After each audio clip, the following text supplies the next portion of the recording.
Vous vous souvenez, on a laissé Jacques à la porte du château. C'est là qu'une vieille femme le mettait en garde, lui disait de faire attention, car il ne fallait pas que quelqu'un l'aperçoive.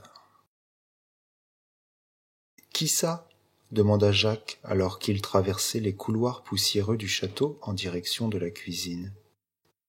Le long des murs étaient alignés d'énormes sacs qui tintaient quand Jacques les frôlait.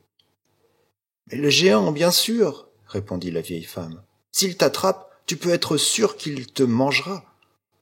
Il a un affreux caractère et tu ferais mieux de l'éviter. Cache-toi vite parmi les sacs si tu l'entends arriver. » À peine eut-elle fini de parler que des bruits de pas lourds retentirent. Jacques eut juste le temps de se glisser derrière une pile de sacs avant que la porte ne s'ouvre violemment et que le géant n'apparaisse. « Ça sent la chair fraîche ici. Un enfant est venu dans cette pièce. Où est-il? Où le caches-tu » demanda le géant. Il renifla et regarda autour de lui d'un air soupçonneux. « Oh, ne sois pas idiot, » dit la vieille femme. « La seule chose que tu puisses sentir, c'est le ragoût que j'ai préparé. J'étais en train de le goûter. En veux-tu un peu ?» Bientôt, le géant eut englouti un énorme bol. Il rôta bruyamment, puis il demanda « Amène-moi mon oie, je veux encore plus d'or !» La vieille femme se glissa hors de la pièce et revint bientôt, berçant un grand oiseau qui y semblait bien triste. Pointant le nez hors de sa cachette, Jacques vit l'oie pondre des œufs, chacun en or pur. À chaque fois qu'un œuf apparaissait, le géant le plaçait dans une boîte géante. Puis il dit « Maintenant, apporte-moi ma harpe, je veux écouter de la musique. » Une fois encore, la vieille femme sortit de la pièce et revint avec une magnifique harpe faite d'or pur. Même les cordes étaient dorées. « Joue, harpe, joue !» s'écria le géant. Et, comme par magie, les cordes se mirent à vibrer toutes seules et la pièce s'emplit de la plus belle, de la plus délicieuse des musiques. Bientôt, le géant s'assoupit et ses ronflements ébranlèrent les murs du château. Jacques sortit discrètement de sa cachette et traîna avec précaution un des gros sacs remplis de pièces d'or à travers la cuisine. Il était très lourd et le cliquetis des pièces résonnait, mais le géant n'ouvrit pas un œil. Le cœur battant, Jacques tira et tira le sac hors du château et atteignit enfin le sommet du haricot. Le sac était devenu trop lourd pour lui. Alors il l'abandonna et se laissa glisser le long de la tige. Quand il mit pied à terre, il trouva sa mère qui l'attendait en se grattant la tête d'un air effaré devant la tige monumentale. « Il me faut une corde !» s'écria Jacques. Il courut vers la cabane à outils et revint un instant plus tard avec une longue corde. Puis il remonta sur l'immense tige.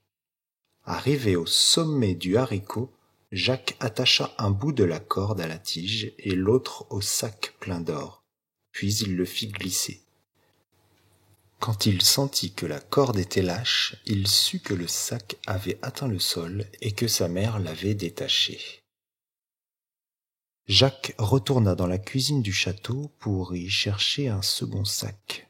Alors qu'il passait près du géant, l'oie le regarda d'un air suppliant et murmura « Puis-je venir avec toi? Je déteste cet endroit.